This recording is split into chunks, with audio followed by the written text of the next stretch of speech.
Здравейте, аз съм доктор Диен и тъй като е края на летния сезон, моята почивка приключи, както може да забележите. И сега съм приготвил за вас няколко по-специални епизода. Първо ще гостуваме на Лора. Тя е една от първите ни клиенти и ще видим през нейната призма какво мисли за машините. Да се захващаме за работа, а после ще сваляме и каяка. Камерамен, скачи отзад.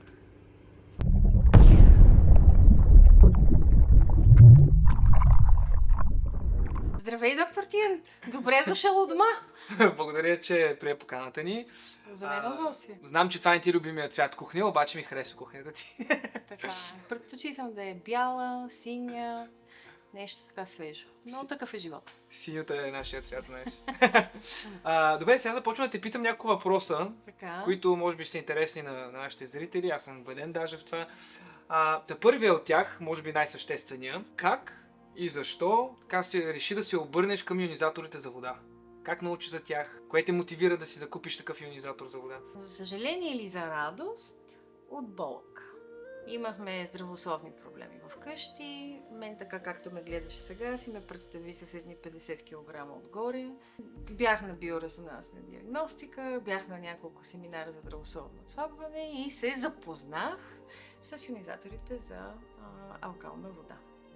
Ако ме попиташ кога се случи това се случи през 2021 година. Така датите се помнят, защото когато нещо се променя в живота ти, е хубаво да запомниш каква е датата. И вкъщи ионизатора за вода беше монтиран на 4 ноември 2021 година. Да разбирам, че ионизатора за вода по този начин ти е променил живота. Промени ми живота изцяло на мен и на моето семейство. Как се чувстваш? Какви бяха ползите, видимите, така да се каже, освен отслабването, как се чувстваш ти?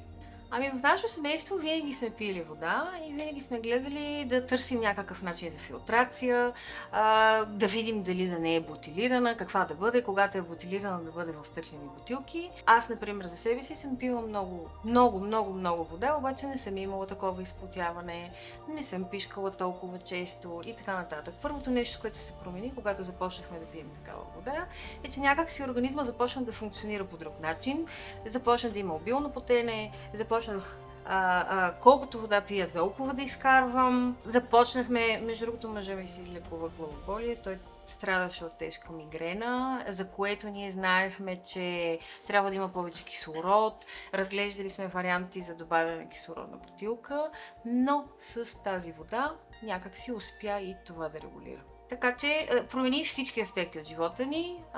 Ако ме питаш какво правим без ионизатора за вода изобщо, имаме си едни стекове с бутилки и се разхождаме с тях. Навсякъде се разхождаме с тях.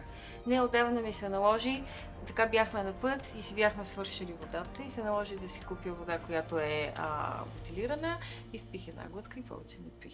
Това е един ефект, който аз също като пия повече ионизирана, повече алкална вода от машината и след това бутилираната вода ми е супер странна на вкус. Да, много странно. Тя някак горчи, киселе, особен вкус има и трябваше да заменя с нещо друго. Кои опции използваш най-много на ионизатора, тъй като знаем, че Всички. С най-киселината вода чистя, с следващите, с 3 pH всъщност чистя, с 4-4,5 жабуря устата, особено в дните, в които гладувам.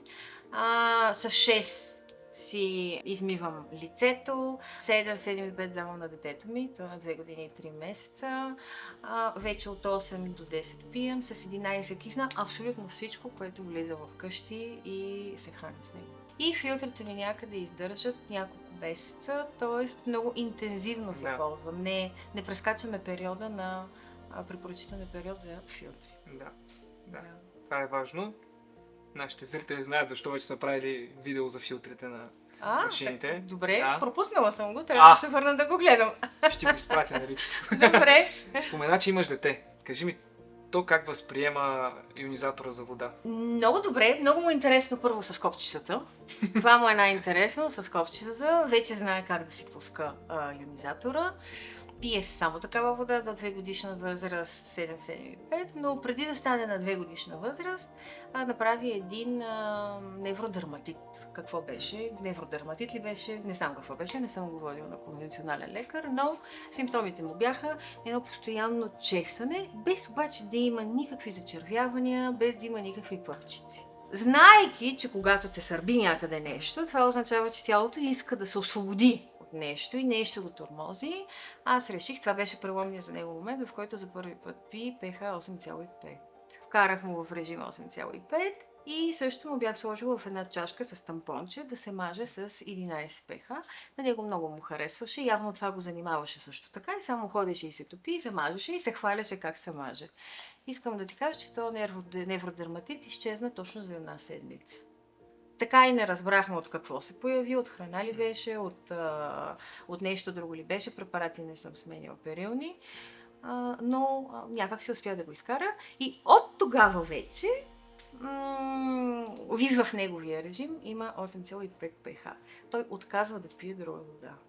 Това е. Това е може би единственият проблем, когато имаш ионизатор за вода, че някак си другата вода вече не ти е вкусна. Когато влизаш в съзнанието, защо пиеш всъщност вода? Защото то си има схема за пиене на вода, не е просто така да седиш и да се наливаш.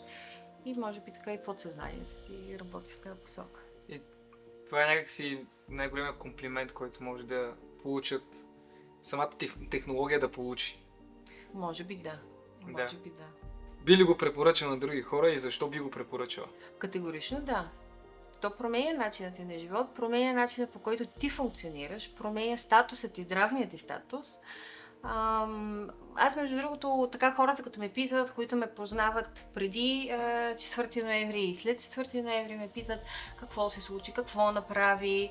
И аз разказвам на всички. Хората обаче, когато им разкажеш, че това е една машина, тя какво прави, започват да задават едни хиляди въпроси, когато дойде време, че трябва да се монтира, че има някакво неудобство, че трябва да се инвестират пари, защото тези машини не са ефтини, но тая технология не виждам как може да бъде ефтина и се започва така едно отдръпване.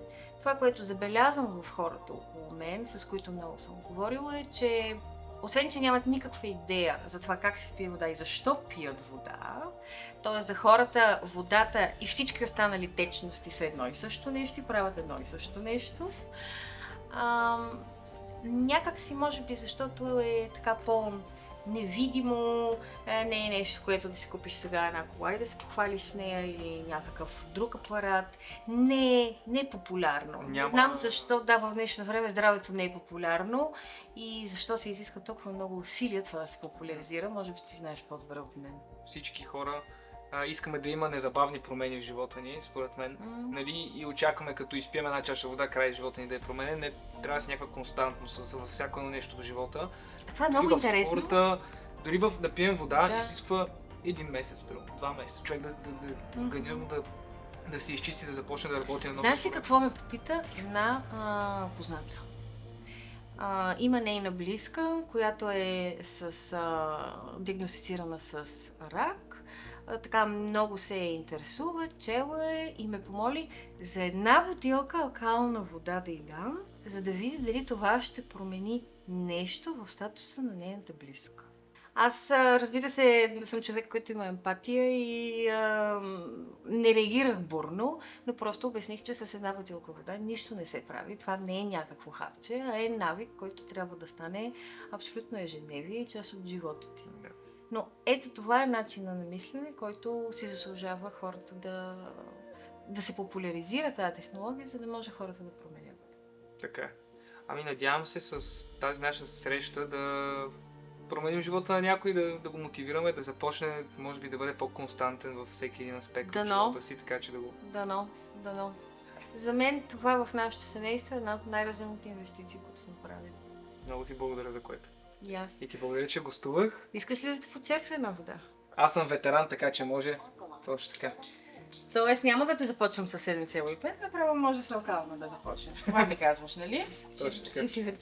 Че си ветеран. Да. Добре. На здраве. На здраве.